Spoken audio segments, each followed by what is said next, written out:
Welcome to Politics South.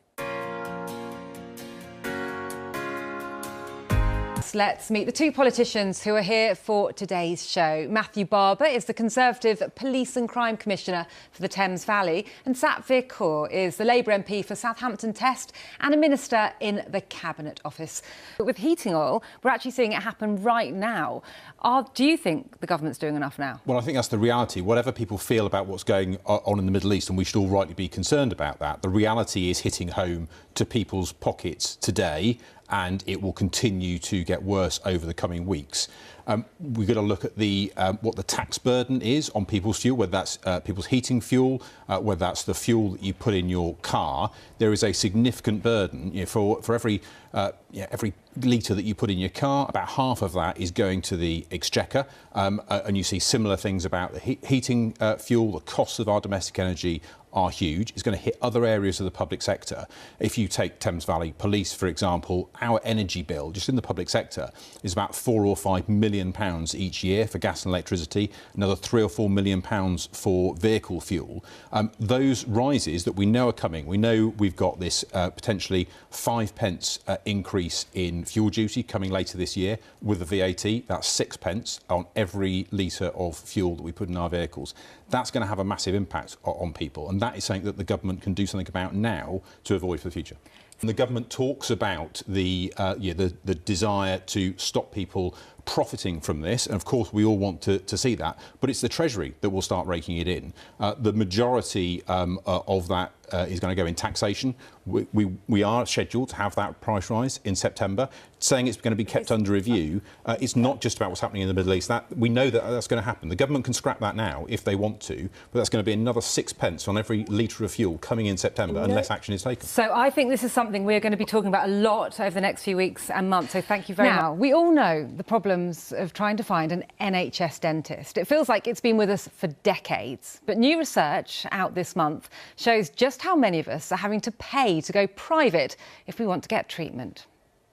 Almost a third of us now use private dentists, according to Healthwatch England, the body which represents patients. It should be a right to see an NHS dentist in the same way that it's a right to go to the GP surgery and get an appointment. Well, I think the vans that have been talked about, they're dealing with an acute problem, but not getting to the heart of this, which is that lack of access. Because a lot of the issues that will require someone to get that urgent treatment in a dental van are because the ability to have those regular checkups to maintain good oral health have been lost over a number of years. So I think what's right is that reform of the contract, certainly from dentists that I talk to, the funding is arranged around sort of dental activity, and most dentists would argue the payment that they get as dentists for each of those units of dental activity don't even match their costs to actually deal with them. So most of those dentists would say they're operating at a loss for those. So it's not just about the supply. There are actually plenty of dentists out there. It's about fashioning a contract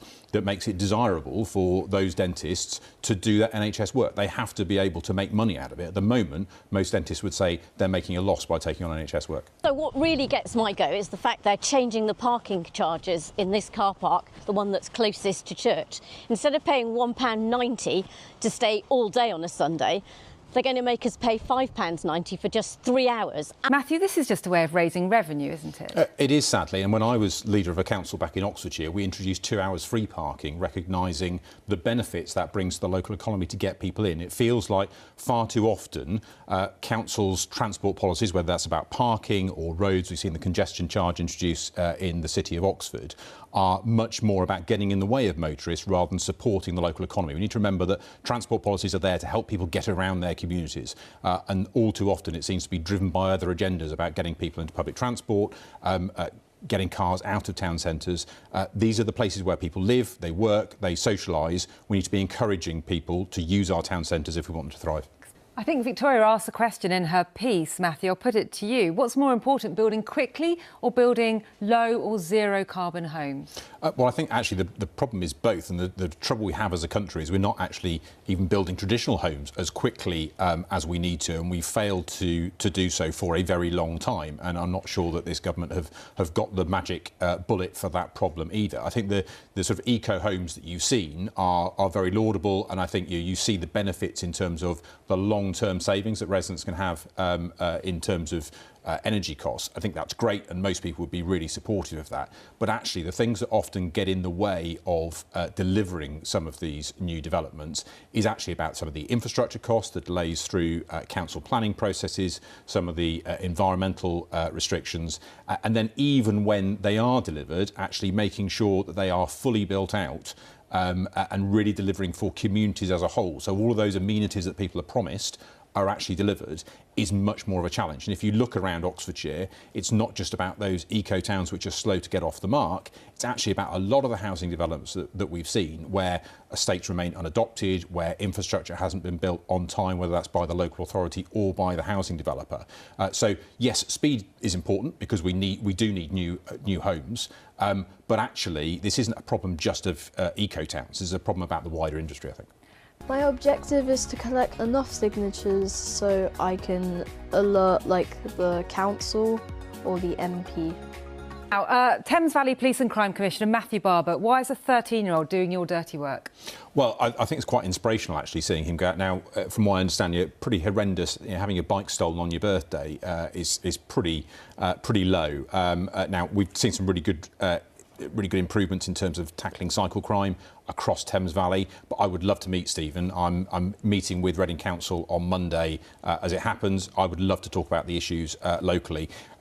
Yeah, unfortunate that the situation is that's driven him to that, but frankly, if more people were that engaged in community safety across Thames Valley, we'd be in a much better place, wouldn't we? I'd love to harness that energy and use it in every community. Yeah, he really is a superstar. Now, that is it for us this week. Thank you very much to my guests, Matthew Barber and Satvir Kaur. Have a very good rest of your Sunday, and do say hello to your mother if you're going out for lunch.